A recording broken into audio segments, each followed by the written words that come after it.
So good morning ulit mga ka-auto. Kamusta kayo? Sasagot lang tayo sa isang comment na ito.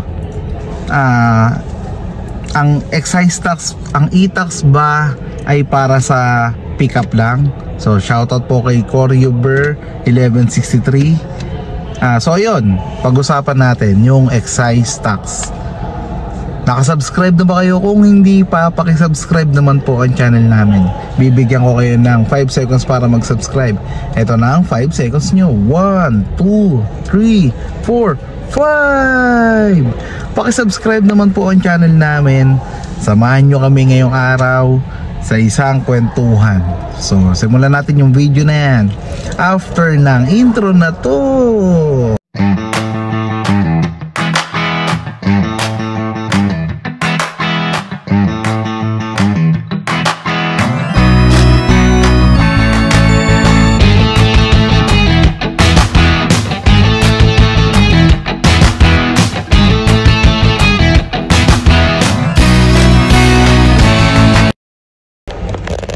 So mga ka-auto, pag-usapan natin yung mga units namin na wala pang excise tax. Ito nga po yung mga Triton namin na old model. So baka by next month, lahat na po ng Triton namin ay may excise tax na. So kung gusto yung bumili ng pickup na wala pang excise tax, Triton na po yung bilhin nyo. Meron kaming ilang unit na lang na wala pang excise tax. Ano nga ba yung excise tax? Pag-usapan natin. Si PBBM or si Pangulong Bongbong Marcos ay pumirma sa Revenue Regulation number 18/2025 na tatawagin nating Commercial Market Efficiency Promotion Act or si MEPA. Yun, na ipapataw sa mga pickup trucks. I-reinstate yung tax para sa mga pickup trucks, kasi before si pickup trucks ay ginagamit lang for business only. Ngayon si pickup trucks kasi nagiging trend na, pinopormahan at nagiging personal na siya. So magkakaroon na siya ng excise tax. Kung dati exempted siya, ngayon hindi na po. Magkakaroon na siya ng excise tax. So yun yung mga kaya tumaas yung mga Hilux natin, mga Navara natin. Sa susunod na buwan yung Triton magkakaroon na rin ng excise tax. So this is the right time dahil may mga few units kami na binibenta namin na wala pang excise tax. So ito yon. Yung mga percentage ng mga tax depende sa presyo ng unit na bibilihin nyo. Halimbawa, ang bibilihin nyo na unit ay 600 below, ang percent niyan ay 4% ng tax ang magkakaroon ng unit na yon. Kung ang unit naman na bibilihin nyo ay 600 to 1 million, 10% po ang plus na tax na magkakaroon ng yung unit na yun. Then kung ang presyo ng unit nyo is 1 million to 4 million, ang magiging tax po niya ay 20%. So malaki na yun. Ngayon yung presyo naman ng unit nyo ay 4 million above, ang magiging tax nyo ay 50%. So magiging malaki na yun. Kung 4 million, magiging 6 million na yung presyo ng pickup na bibilihin nyo. So ano pang hinihintay nyo mga ka-auto, di ba?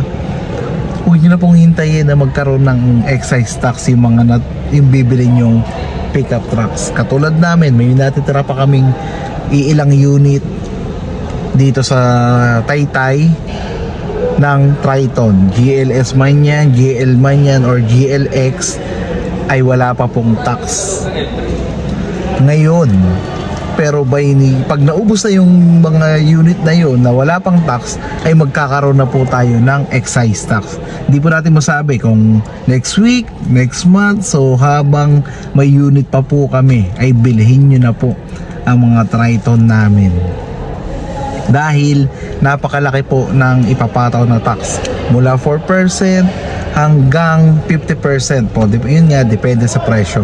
Yung mga presyo na nabanggit ko kanina, yun nga 600 and below 4%, 600 to 1 million 10%, 1 million to 4 million 20%, and 4 million and above is 50% po ang magiging tax nun. So ano pang hinihintay nyo, di ba? Bumili na kayo mga ka-auto, kontakin nyo na ako para makaiwas kayo sa malaking tax. May mga units pa kami, yun nga, na-vlog ko kanina, ang unit na yun, yung GLX namin, na 4x4 manual, wala pang tax yun. Natirang unit yun sa dealer. Hindi na benta, siguro dahil wala bumili. Pagkakataon na yun, hinihintay na kayo mga ka-auto para bilhin nyo yung few units namin na wala pang excise tax. So ano pang hinihintay nyo? Message nyo lang ako, comment lang kayo below mga ka-auto. Tapos tutulungan ko kayo na magkaroon ng magandang deal. Malay nyo, makuha nyo pa kayo ng 0 down, diba? May mga units kami na 0 down, may free pa kayong 1 month or 60 days. Babayaran nyo after 60 days. Mayroon kaming unit na GLS, GL manual, GLX manual na may free pa kayong 1 month or total ng 60 days para magbayad ng amortization. Biruin nyo 0 down, tapos may free pa kayong 60 days bago kayo magbayad ng amortization nyo. So mga ka-auto, pag-isipan nyo maigi. Maganda po yung offer ng dealer namin, di ba?